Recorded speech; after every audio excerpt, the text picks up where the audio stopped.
and how we behave. 인간 행동 왜 그리고 어떻게. 박명희입니다.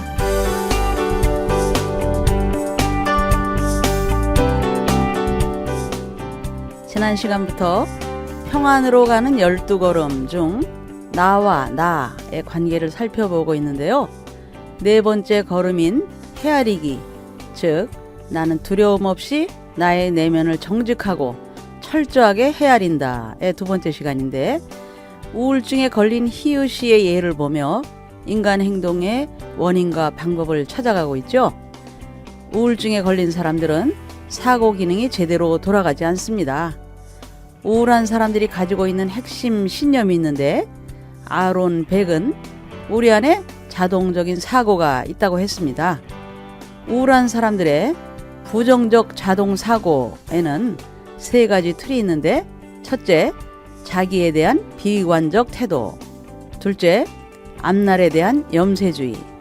셋째, 세상에 대한 부정적 사고입니다. 그들은 어떤 스트레스가 오면 나는 무가치한 사람이니까 이런 일을 겪는 게 당연해 하고 자기를 비난합니다. 또한 내 미래는 희망이 없어, 나아질 게 없어 하며 포기합니다. 마지막으로 참 살기 힘든 더러운 세상이야 하며 무너져 버리는 것이죠. 이 역기능적 인지 도식을 지속적으로 직면시켜서 바꿔야 한다고 그는 주장합니다. 그러나 앞에서도 말씀드렸듯이 우울증 환자들은 내적인 에너지가 없습니다.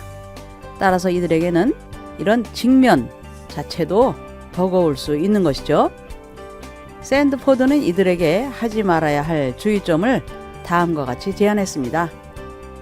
기운내라 하지 말 것, 즐거운 장소에 데려가지 말 것, 설교나 훈계를 하거나 꾸짖지 말 것, 예배나 공연, 스포츠 경기에 참여시키지 말 것, 너무 오랜 시간 방문하지 말 것, 미소 짓지 말 것, 신체 접촉하지 말 것, 앞에서 중보기도 하지 말 것, 내적 사역이나 축사하지 말 것 등입니다.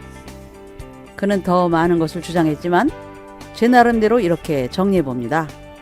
앞에서 열거한 것들은 우리가 실수하기 쉬운 부분들인데 우리들이 많이 했던 것들이죠. 그들은 우리의 친절한 제안을 전혀 다르게 받아들입니다.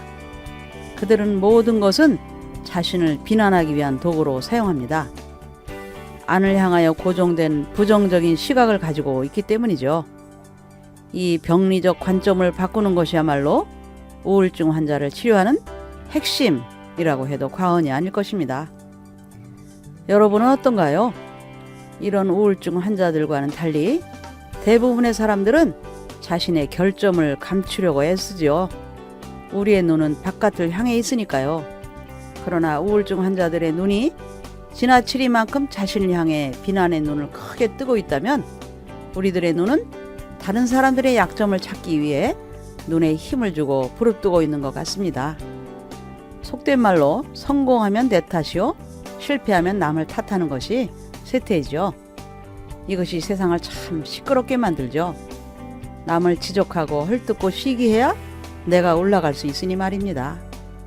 남을 밟아야 설 수 있는 세상의 논리가 서늘합니다.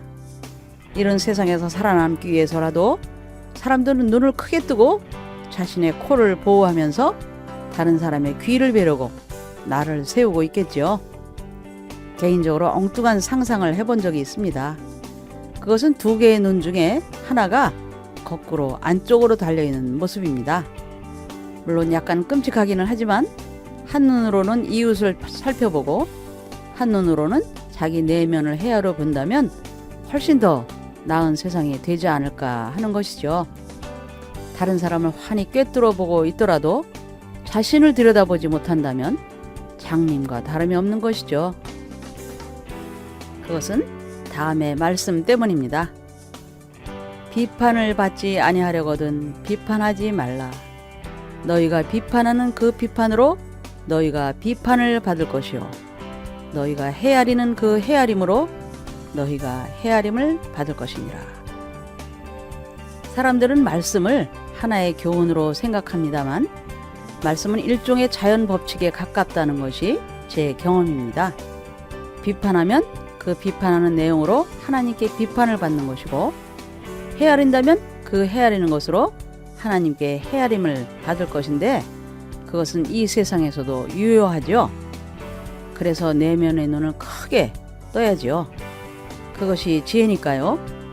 남을 헤아리고 비판할 때 내 안에 헤아리고 비판하는 사고 구조가 있음을 알아야 합니다.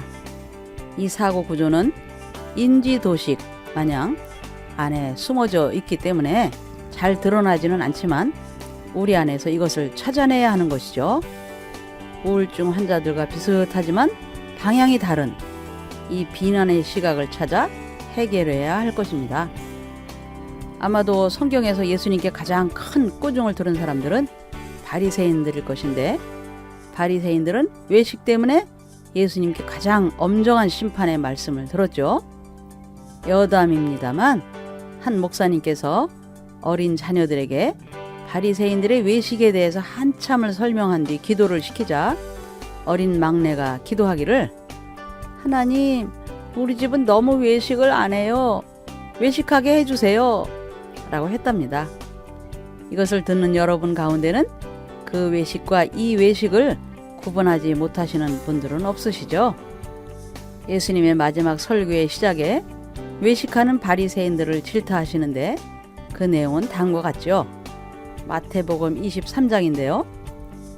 화 있을진저 외식하는 서기관과 바리새인들이여, 너희는 천국문을 사람들 앞에서 닫고 너희도 들어가지 않고 들어가려 하는 자도 들어가지 못하게 하는도다.